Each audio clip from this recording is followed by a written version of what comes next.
Pues muchas gracias, se escuchó muy bajito la presentación, pero les agradezco enormemente a los directivos de la Universidad del Instituto Irapuato, a la maestra Rosa María Riverol, la invitación para dirigirme a los estudiantes de su plantel. Para mí es un verdadero gusto dirigirme a la gente más joven que quizá ya votó por primera vez y lo va a hacer en esta próxima elección del 1 de junio, que como ustedes saben es una elección que derivó de una reforma constitucional de gran calado, de gran envergadura, y una adecuación del marco normativo secundario, reglamentario, que va a culminar en la jornada del 1 de junio.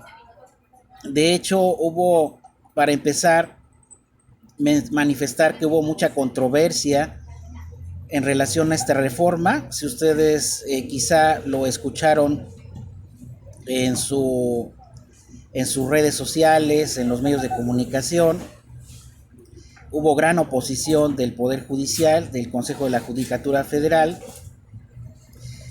sobre esta reforma, ya que se planteaba que afectaba la democracia, que mataba la carrera judicial y que incluso pudiera poner en riesgo al Poder Judicial para ser sometido a otros poderes, sobre todo al Poder Ejecutivo. E incluso hubo una parálisis, un paro laboral que también yo no tengo, es inédito, no tengo antecedente desde que soy litigante, de que se hubiera parado casi un mes el Poder Judicial Federal, precisamente en rechazo al planteamiento de esta reforma que viene desde la administración presidencial anterior y ahora se consolida. Primeras de cuentas, para que ustedes puedan tener al final de esta plática, poder saber cuál es la importancia de este proceso electoral, me gustaría comenzar a lo que se entiende por una reforma constitucional, en este caso en un tema del Poder Judicial.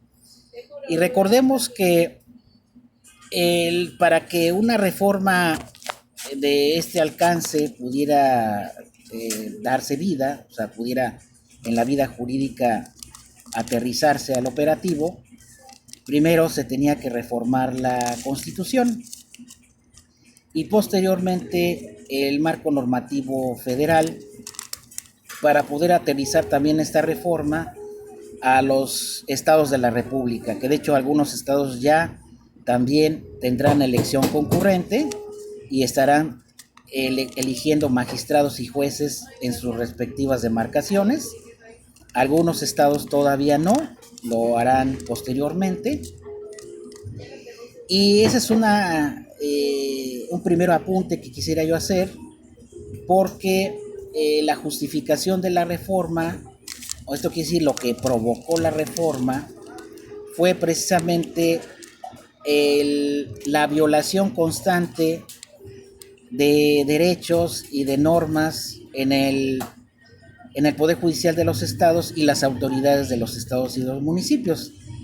¿Esto qué quiere decir? Que las autoridades más cercanas al ciudadano, como son jueces en los estados, jueces civiles, jueces familiares, pues retardan los asuntos inexplicablemente. Algunas veces las propias partes lo hacen, los abogados también, porque vamos a ver que es una corresponsabilidad también de los abogados, y numerosas violaciones a las normas sustantivas y procesales pues se daban por parte de estas autoridades jerárquicamente pertenecientes a los estados y a los municipios. Y no se podía hacer una reforma inversa, porque muchos colegas que ahorita se van a postular me han comentado de que si las autoridades locales fueron las que provocaron la reforma, ¿por qué no se podría comenzar desde ahí en los estados y posteriormente someter esta reforma al Poder Judicial Federal y a los ministros de la Corte? Y yo les decía que por método no se podría hacer así, sino que como se democratiza el Poder Judicial, esto quiere decir que ya ustedes como electores, como ciudadanos, van a poder elegir directamente a los miembros de la Suprema Corte y jueces y magistrados, pues se tendría que empezar por una reforma de carácter constitucional y posteriormente todo el Poder Judicial Federal renovarse y de ahí aterrizar a los estados, ¿no? De otra manera no podía haber sido, porque pues esto iba a implicar una violación directa al texto constitucional y seguramente iba a causar una revoltura jurídica y además un malestar en cuanto a la organización que quién sabe qué hubiera encadenado, ¿no? Y obviamente que sabemos que el Poder Judicial, le pasamos a la siguiente diapositiva, por favor, era uno de los poderes que muy pocas veces se enfrentaba al escrutinio público. Esto quiere decir, si ya habíamos logrado que el Poder Legislativo y los ejecutivos de los estados y el Ejecutivo Federal fuera sometido al escrutinio público mediante el respaldo popular de la gente, el Poder Judicial, pues hasta antes de esta reforma, pues pertenecía a esos órganos que eran pues prácticamente intocables. ¿Esto qué quiere decir? Que pues como no eran electos directamente, pues el ciudadano no podría, por lo menos en la práctica y en la teoría, vigilar al Poder Judicial que hacía y que éste rindiera pues cuentas, ¿no? Entonces, le pasamos a la siguiente diapositiva, por favor. Entonces, parte de esto que les estoy comentando, de la justificación de la reforma, pues fue lo que desembocó en que finalmente, después de muchos debates, de muchas controversias, se aprobara precisamente el año pasado y se pudiera aterrizar la elección como actualmente la tenemos concebida. También es importante destacar que los puntos más importantes de la reforma también fueron puestos a discusión, no solamente por los foros de abogados o los colegios, sino las más importantes universidades.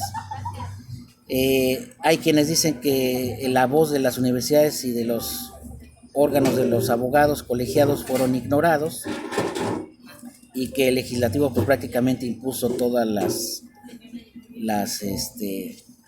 condiciones, pero bueno, eso no fue cierto porque realmente sí se consultó a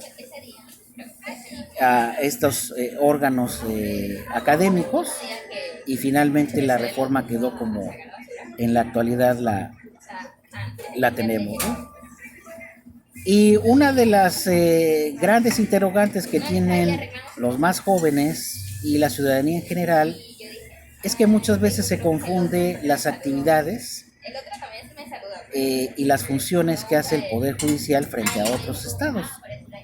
Porque me ha tocado en lo personal, cuando se le pregunta a alumnos y al público en general si conoce las actividades del Poder Judicial, muchos mencionan o lo asocian con las actividades de la policía, de los ministerios públicos, y realmente se desconoce la labor, que obviamente es muy importante, del Poder Judicial. Recordemos que nuestro poder público está dividido en tres: el Poder Legislativo, que es la administración pública, y esta se divide en tres niveles: el federal, estatal y municipal, y el Poder Legislativo, que es el poder creador o hacedor de leyes, reformador, crea, modifica o extingue leyes, Y el Poder Judicial es un poder que imparte justicia. Esto quiere decir que la judicatura, los jueces, son los que finalmente van a resolver controversias derivadas de la aplicación de la norma, de su interpretación y de su aplicación.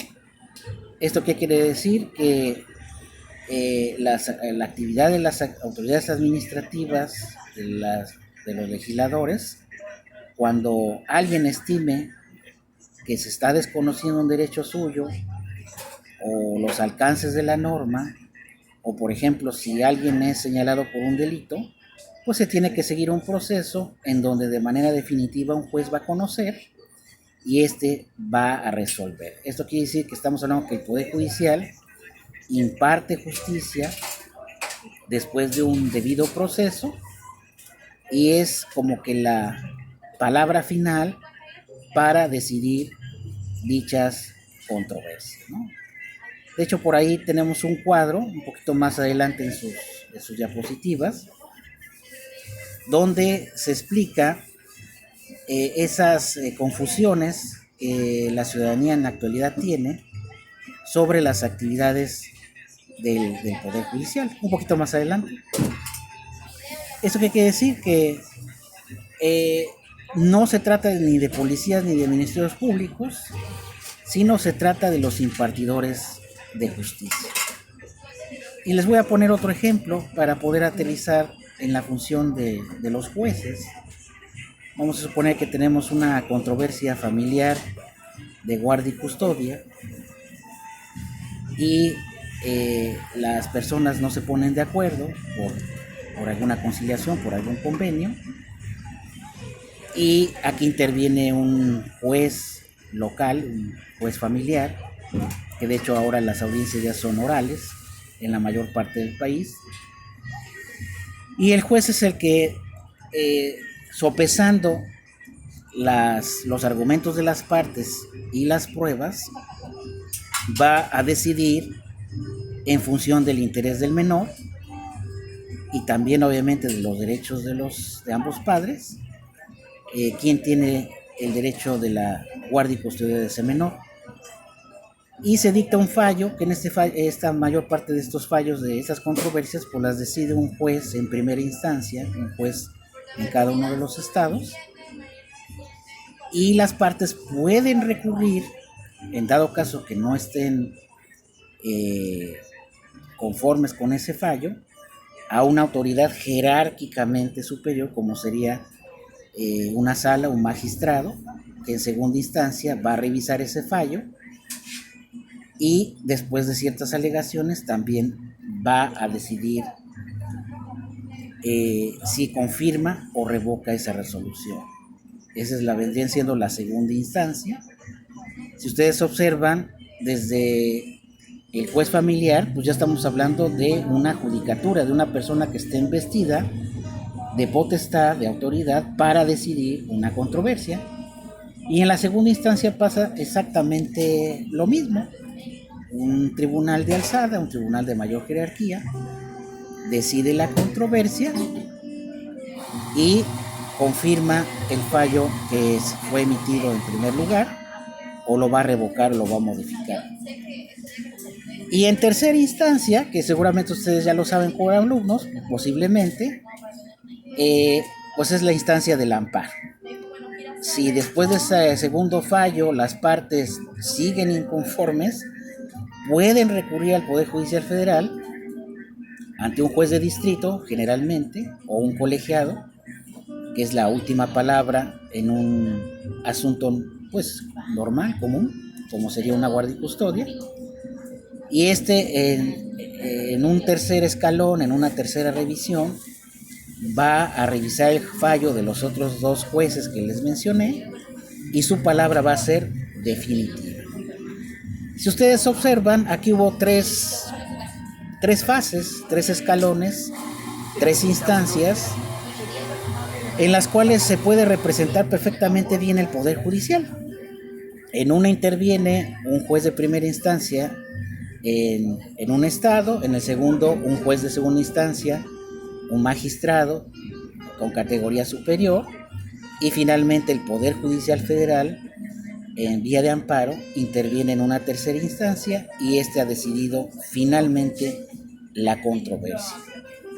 Pocos asuntos llegan a la Corte, sí, vamos a ver que casos muy específicos llegarían hasta la Corte, porque la Corte tiene otras funciones diferentes, pero con esto quiero ejemplificar de que muchas de las vulneraciones de derechos, retardo, justicia incompleta, no parcial, etcétera, y de la que se queja la ciudadanía, pues es de las autoridades, las dos primeras autoridades que les he mencionado, los jueces de primera instancia y la segunda instancia, los magistrados, y por eso es que muchos casos tardan más de 3 años, porque es el periodo, vamos a decirle, normal en que un caso llegaría hasta el Poder Judicial Federal, y que ahora, ya con esta reforma, pues vamos a renovar tanto a jueces y magistrados del Poder Judicial Federal como los dos que iniciaron esas controversias.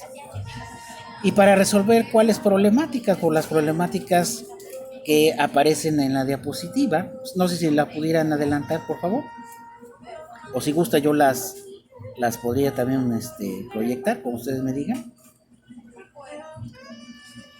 Y de ahí viene la justificación. Por ahí hay una diapositiva más adelante que dice justificación de la reforma, ¿no? ¿Qué fue lo que impulsó? ¿Cuáles fueron las causas, las motivaciones por la cual finalmente y de manera inédita se dio esta reforma constitucional, esta reforma de gran calado? Y una de ellas, quizá una de las más importantes, es primero un retardo inexplicable en algunos casos de la administración de justicia. ¿Cuántos asuntos civiles, de propiedades, penales, cuando hay un detenido, administrativos, por ejemplo una multa, un asunto en el SAT, asuntos familiares, tardan 3, 5, 10 o más años y parecieran que no se pueden resolver? Esa es quizá una de las primeras justificaciones, el retardo en la administración de justicia. Incluso por ahí hay un dicho que dice que justicia tardía no es justicia, y eso es muy cierto, ¿no? Para un litigante y para la parte es mejor que se resuelva en primera instancia un asunto lo más rápido y así tener oportunidad de agotar sus otros 2 escalones, sus otras 2 instancias, y por qué no, en algunos asuntos hasta llega a las Cortes Interamericanas en última instancia y resuelve un tribunal internacional. Claro, si nosotros vemos en qué periodicidad resuelve un tribunal internacional, pues también nos vamos a quedar atónitos porque son asuntos que llevan años para resolverse, como por ejemplo el caso Radilla, ¿no? Un asunto de los 70 se viene a resolver más de 20 años después, ¿no? Entonces, esa es una primera justificación de la reforma, ¿no? Pero no era ni siquiera el color. Otra justificación de la reforma, por ahí está la diapositiva más adelante, es la selección de quiénes son los jueces y magistrados en las judicaturas en los estados y en el Poder Judicial Federal. ¿Cómo llegan esas personas a esas instancias, a obtener un cargo de un juez, de un secretario, de un actuario en el Poder Judicial? Y ahí viene algo de lo que precisamente el día de ayer estaba yo hablando en una cápsula, del nepotismo, ¿no? ¿Y a qué se refiere el tema del nepotismo? Pues de que muchas veces en estos cargos llegan gente que no tiene preparación, por compadrazgos, por amiguismos, y no gente con mérito y con preparación a esos cargos, ¿no? No hay convocatorias públicas abiertas, no hay igualdad de oportunidades, no hay concursos serios, y esa es otra causa por la cual se hizo esta reforma, ¿no? Que mujeres y hombres llegan a esos cargos y si lo están haciendo con preparación, con experiencia y con honestidad, porque ellos son los impartidores de justicia y como ustedes pueden saber, las consecuencias de evitar un fallo, por ejemplo, condenatorio a quien cometió un delito, o por ejemplo otorga una guardia y custodia a unos abuelos, o ordena devolver una propiedad, vean qué tan delicado es esa decisión que están tomando los juzgadores. Y si por ahí existen jueces que se venden al mejor postor o que llegaron por nepotismo, por amiguismos, pues imagínense en manos de quién está la impartición de justicia, ¿no? Entonces es un problema pues serio, ¿no? Que nos lleva a reflexionar de que posiblemente, porque eso no lo podemos saber hasta que se operativamente ya hayan sido selectos los jueces y magistrados, de que esto termine, ¿no? Y que realmente haya posibilidad de que los mejores lleguen a estos puestos, ¿no? Las mejores mujeres y los mejores hombres, ¿no? Claro, ahorita sabemos que los jueces y magistrados locales y federales van a ser electos por dos criterios básicos que son, primero, la preparación y la experiencia, y segundo, el que tenga mayor número de votos. ¿Esto qué quiere decir? Que quienes vayan a ser electos para estos cargos, para en lo personal van a tener una doble legitimidad. La legitimidad que dan los conocimientos y la legitimidad que da ser electos popularmente, ¿no? Tener el respaldo social. Y es una doble responsabilidad, ¿no? Porque en la actualidad, pues como no fueron electos, pues no rinden cuentas y pues poco les importa el resultado de sus fallos y de las consecuencias de los mismos. Pareciera algo muy cuadrado de inicio, pero pues estos son los fines de esta reforma, ¿no? Cambiar el estado de cosas y que mejore significativamente esta impartición de justicia, ¿no? Y la maestra Rosa María no me dejará mentir, por ejemplo, en temas fiscales, ¿no? ¿Cuántas veces asuntos de temas impositivos que son litigados por grandes empresas con grandes despachos de abogados, pues agotan todas esas instancias, se alargan los procedimientos y por alguna inexplicable razón consiguen fallos en las salas de la corte o en los colegiados extrañamente favorables a sus intereses, donde hablamos de sumas importantísimas de dinero en cuestión impositiva, ¿no? Y ahí es a donde la gente dice, pues, en quién está en manos la justicia y por qué hay ese tipo de fallos que favorecen a las grandes empresas, pero a los contribuyentes cautivos, a los pequeños contribuyentes, pues cuántas veces nos molesta el SAT, nos molestan las autoridades fiscales locales y pues muchas veces quedamos en estado de indefensión, ¿no? Y pues no tenemos quizá los recursos y la manera de combatir esos fallos, ¿no? Entonces, en esta primera parte de esta plática, pues es que ustedes entiendan como alumnos, como estudiantes, como electores, en primer lugar, el poder que tienen de ya elegir a un poder que se mantuvo en la opacidad por muchísimas décadas.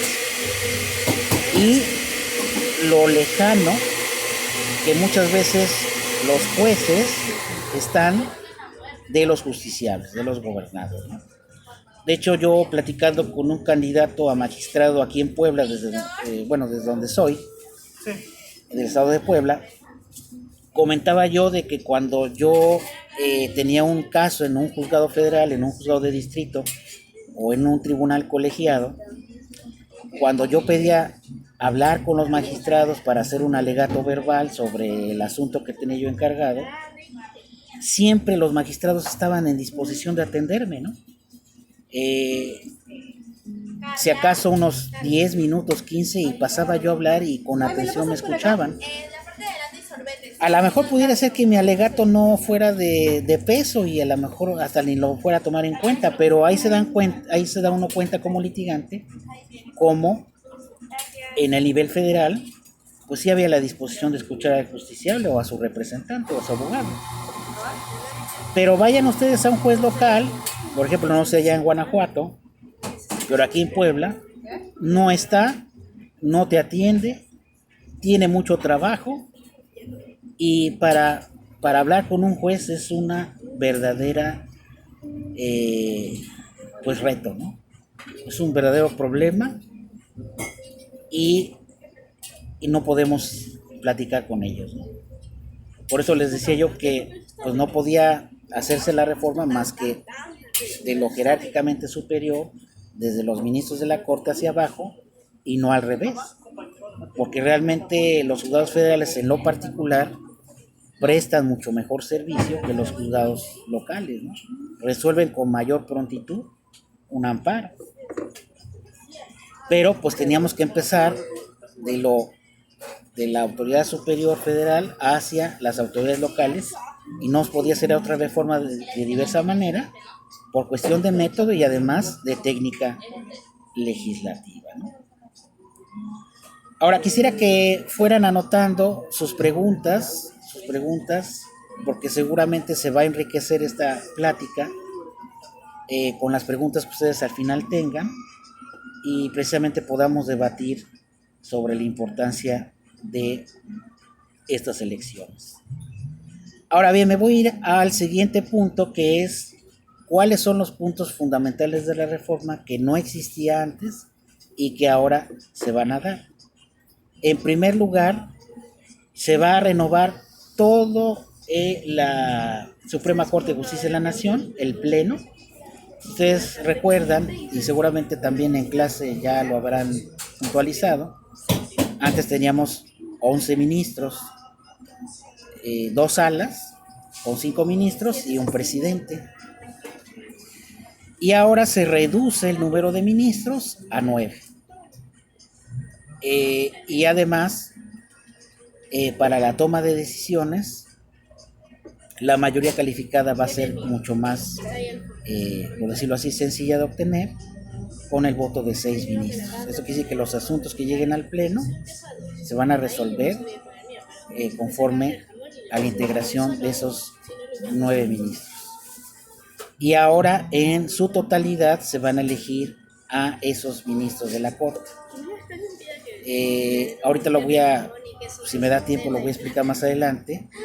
Hay una lista de aspirantes, de los cuales va a haber una boleta que a ustedes se les va a entregar ese día, y van a elegir a los ministros, que es una cantidad importante de aspirantes, de nombres, y de los cuales yo les invito a, antes de decidir, pues, ver sus trayectorias, ¿no? Dónde estuvieron, cuál es su experiencia, dónde estudiaron, si publicaron artículos, si tienen obras, su desempeño profesional, su desempeño personal, etcétera, ¿no? A llegarse de la mayor información para poder decidir en conciencia y con información. Cosa que vamos a ver que está un poco compleja, porque nos van a dar muchas boletas y la gente muchas veces desconoce incluso quiénes están como candidatos, y la manera de votar también va a ser un poquito compleja, ¿no?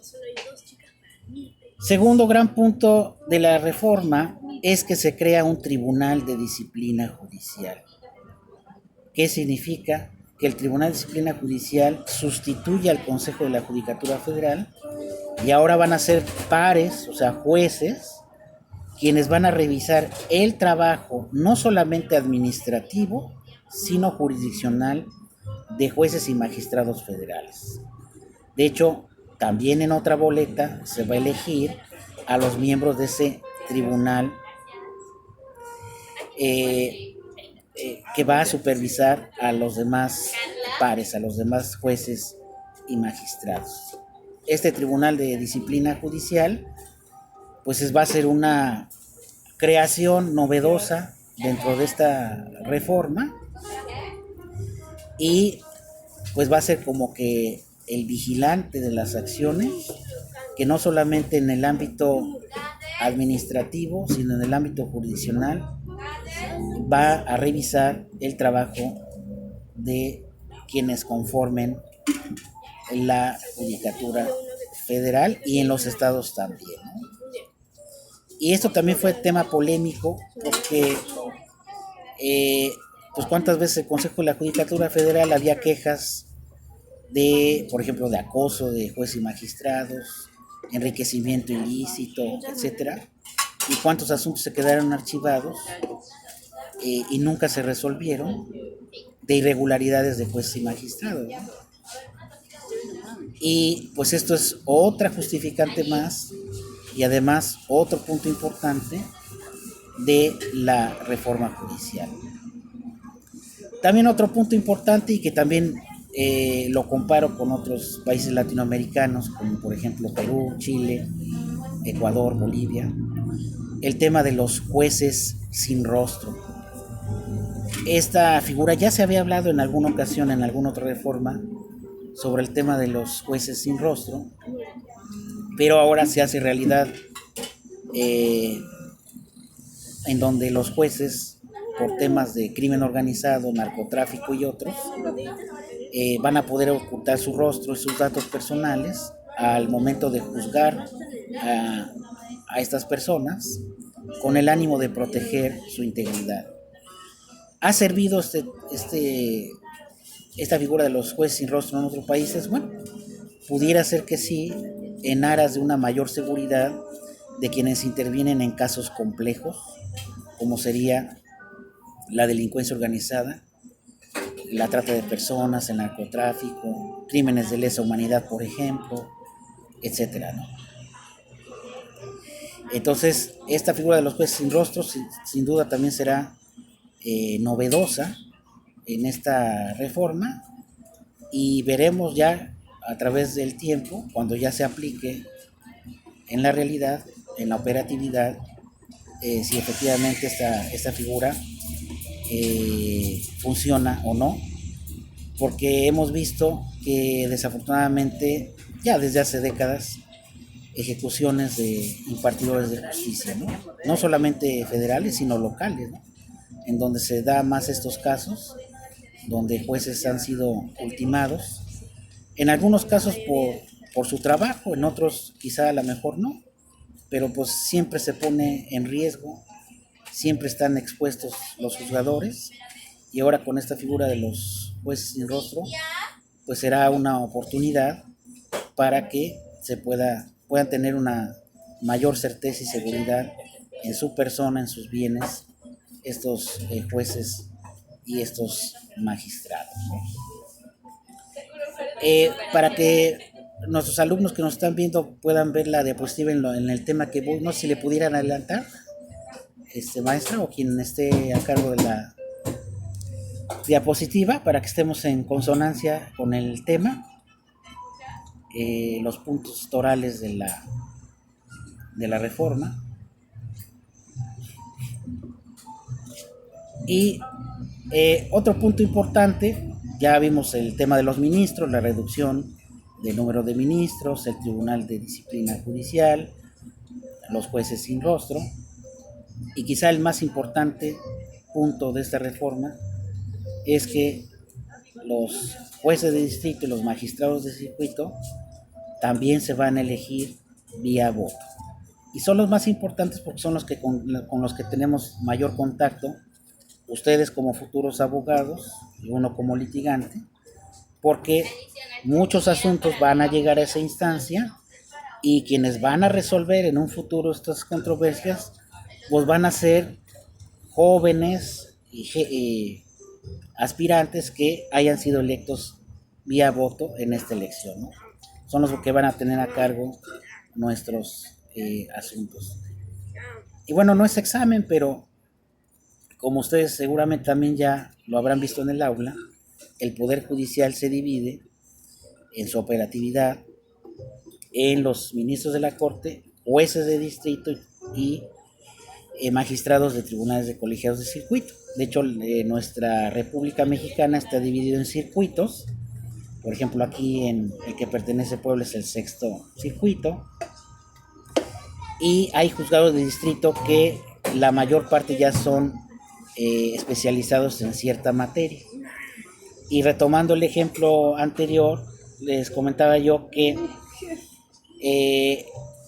estos juzgadores federales conocen de asuntos, de controversias que no se han podido resolver en instancias, vamos a llamarle menores, en primera y en segunda instancia, y llegan a ser tomados por un juez de distrito o por un tribunal colegiado en última instancia, en tercera instancia, y estos jueces y magistrados también nos van a dar una boleta. Una de ellas, por ejemplo, va a ser el color rosa para tribunales colegiados, y vamos a elegir a esos magistrados de circuito que, por ejemplo, conocen amparos directos cuando ya se resuelve el fondo del asunto, y juzgados de distrito que en lo general conocen de cuestiones intraprocesales o de violación de derechos sustantivos o de violaciones directas a los derechos humanos. ¿Cuáles? Pues los que están en la Constitución, el libre tránsito, la educación, la vivienda, el poder poseer armas en el domicilio, el derecho a un ambiente sano, el derecho a la libertad de expresión, etcétera, ¿no? Entonces, vean qué tan importante es sobre lo que deciden los jueces de distrito y los ministros, los magistrados de los tribunales colegiados, y que ahora quienes van a estar, ahora sí que del otro lado del escritorio, pues van a ser los que elijamos en esta elección del próximo primer domingo de junio, ¿no? Y quizás sean la parte más importante, donde se debe de cuidar que esos que lleguen a ser juzgadores de distrito o magistrados de circuito, pues tienen que ser obviamente con preparación, con buenos antecedentes, porque algo que también se cuestionó de esta reforma es que pudieran llegar a esos cargos gente que tuviera vínculos con el crimen organizado, o los partidos políticos estuvieran detrás de ellos para que pudieran ganar y se manejara la justicia ahora con fines políticos, que bueno, siempre la política ha estado influye en las decisiones judiciales, pues eso es innegable, ¿no? Lo hemos visto con la Suprema Corte, ¿no? Pero tratar de evitar en la medida de lo posible esa contaminación política en juicios, en los juzgadores y sobre todo en materia federal, ¿no? Les pongo un último ejemplo en razón de esta parte importante de la reforma. ¿Qué pasa si, por ejemplo, alguien presume que lo van a detener y no ha sido citado, etcétera? Ay, que se cortó.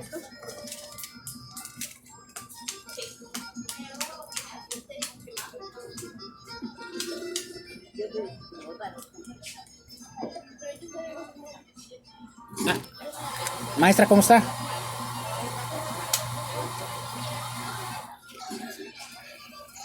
Bueno, maestra.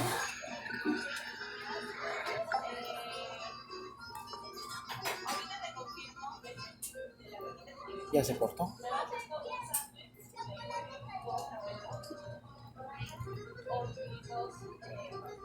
Bueno, sí, podemos conectar.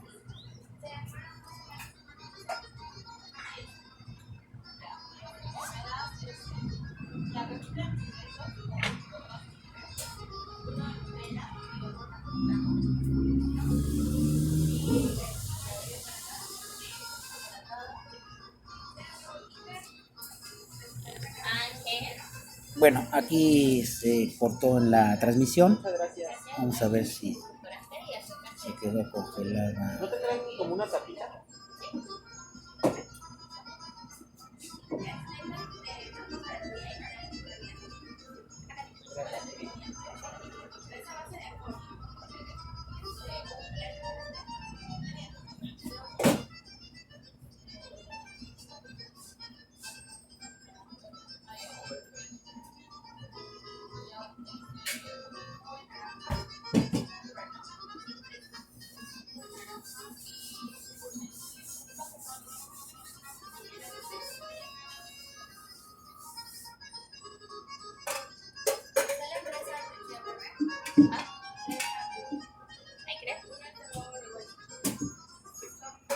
Maestra, ¿cómo está? De hecho, yo tengo aquí bien mi audio y mi video. De hecho, yo sí escuchaba y veía el salón.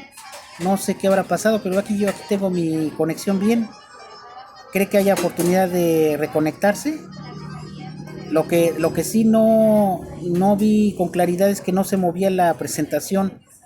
Ve que le decía yo que si yo podría compartir la pantalla, pero usted me dice, pero no, aquí mi internet está bien, está correcto. Y de hecho, la estoy grabando aquí la estoy grabando también.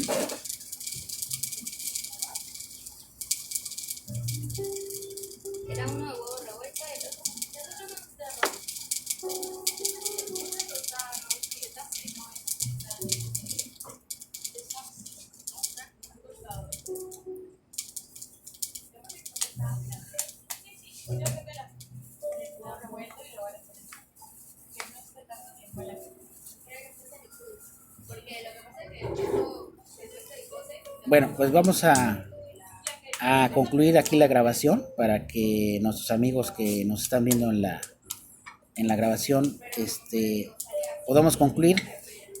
Pues un punto importante es que se van a tener que forzar, por así que necesariamente revisar los antecedentes de estos jueces, de estos magistrados, para poder votar en conciencia, también estar informados. De hecho, una sombra que siempre se va a asomar a los procesos de elección es la sombra del abstencionismo, ¿no? Desafortunadamente se prevé para esta elección que solamente el 20%, quizá menos, del electorado vigente en sus derechos vaya a votar el primer domingo de junio. Y esto es pues, obviamente un fracaso si así es. ¿Por qué? Porque pues se habrán gastado. Déjame ver si puedo aquí reincorporarme a la conferencia.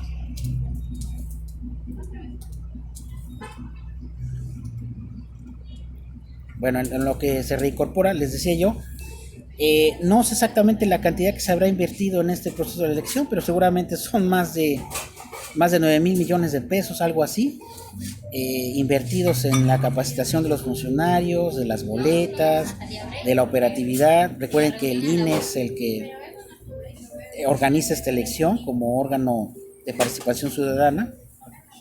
De hecho, dentro de sus funciones no tenía el tema de la elección de jueces y magistrados. Ahora se le asume esa responsabilidad a las OPLES en los estados también, en los estados en donde también hay elección de jueces locales. Entonces, si bien es cierto, se ha incentivado la participación por diversos medios de comunicación para que la gente vote, pues esto se ve insuficiente, ¿no? Se ve desafortunadamente insuficiente. Y se corre el riesgo de quienes queden electos pues no alcancen esa legitimidad que da el respaldo popular, ¿no? Porque si estamos hablando de que el 20% del electorado es el que va a votar en esta elección, ¿dónde queda ese otro 80%? Más aparte de los que tienen derechos, esto quiere decir que estamos alcanzando pues no solamente una abstención del 80%, sino que quien quede quizá electo pues lo va a hacer con un 6-7% realmente de todo el padrón, de toda la gente que tiene derecho a votar, ¿no? Entonces esto a mí se me hace un poco grave y esto podrá replantear más adelante de que se hagan las reformas legales y operativas necesarias para cambiar quizá el método de elección, ¿no? No sabemos si se vaya a quedar la elección popular directa por votación, o a lo mejor sí se renueven a los ministros cada que termine su encargo, pero descartar a jueces y a magistrados federales. Eso pudiera ser, ¿no? Porque eso es mucho de lo que se cuestionó el método, ¿no? Y ahora vemos a los jueces, a los candidatos a jueces y magistrados que pues están haciendo todos los recursos a su alcance para pues para que voten por ellos en redes sociales. Además hay muchas prohibiciones para hacer campaña que no deberían de tener, porque pues, si hacen campaña los candidatos a presidente municipal, a gobernador y a presidente, porque los juzgadores tienen muchas limitaciones para darse a conocer, no las deberían de tener, ¿no? Incluso desde el dinero que pudieran recibir o un financiamiento, pues para poder dar a conocer su propuesta, su proyecto, ¿no? Así como lo hace un diputado, un senador, pues lo puede hacer un juez, ¿no?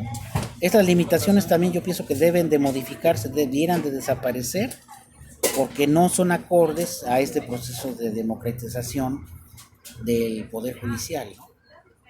Entonces, pienso que ahí sí hubo un error. Ya, pues, seguramente esa es la prueba piloto, la elección.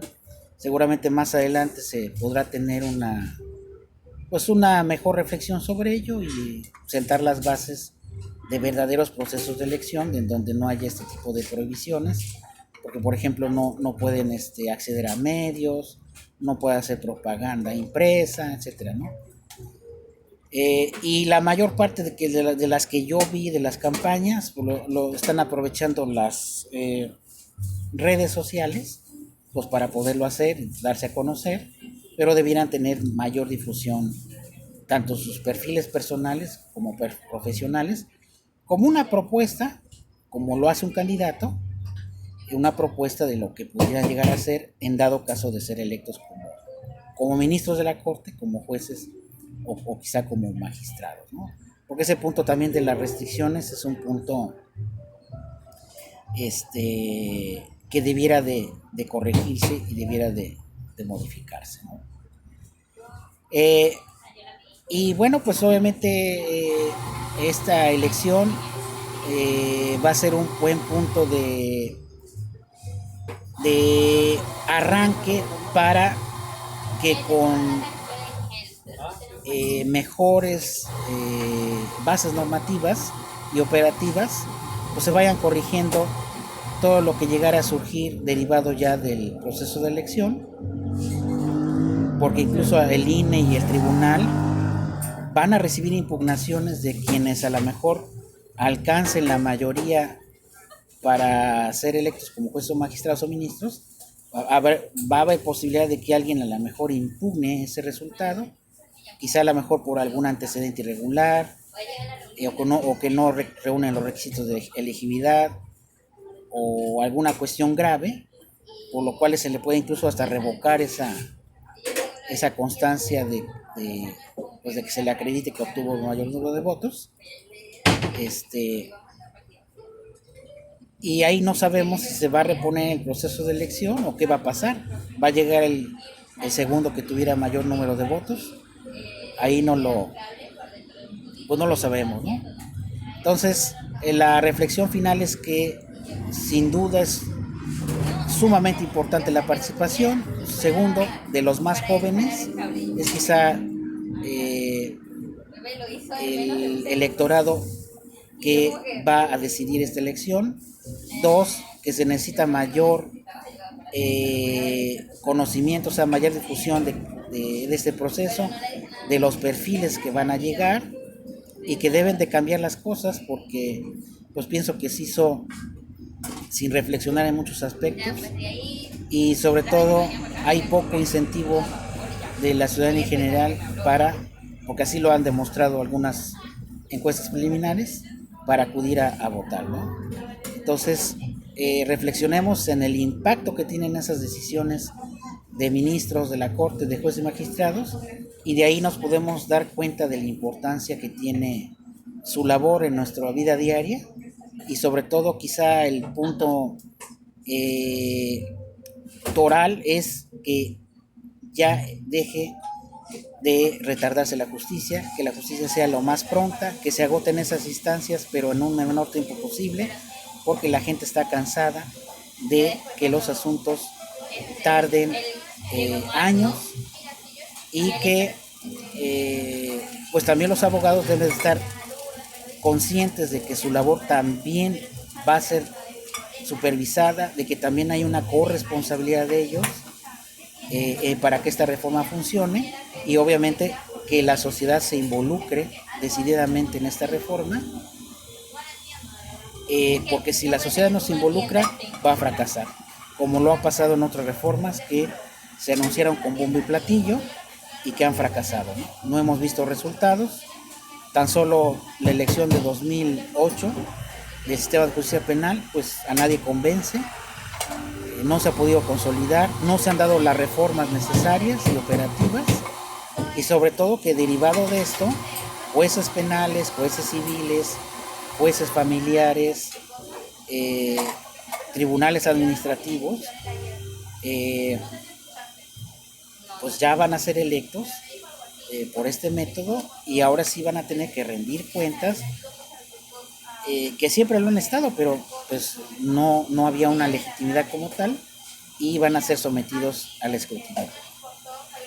Pues muchas gracias, agradezco a